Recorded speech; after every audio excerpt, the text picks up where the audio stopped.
interfaces in Kotlin are for the most part very similar to interfaces in Java. So let's have an interface called iSomething. Now this interface is going to define a function called doThings. So now if I have a concrete class, let's actually call it concrete, which actually implements this interface iSomething, then I am required to implement this function, so I can do exactly that and then provide some sort of implementation. As a consequence of this, if I actually use this in my main function, I can write something like var c of type iSomething equals, let's put a capital S in here, equals concrete implementation, like so, and then I can say c.doThings. But this is the same as in Java, no particular magic here. What is different in Kotlin is the fact that not only can functions or methods be part of the interface, but properties too.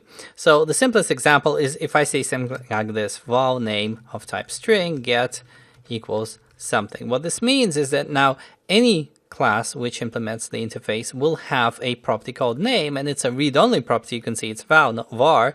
Every class will have a property called name that you can actually use. So you could, for example, print line c.name, and if we run this, you can see that we're getting the right output. So in addition to having the properties implemented here, you can have abstract properties. So essentially I can say val age of type int. Now this is an abstract property, which means that whatever class implements iSomething has to implement this property as well. So we can press Alt Enter here and do exactly that. And now of course we have to specify the getter somehow. Either you specify the getter here, or alternatively you can use the equals syntax. So essentially I can just say something like this, and this would effectively give me the age. And once again I can print line c.age here as well. Here we go. Okay, now what about a var? So if I have var foo of type string.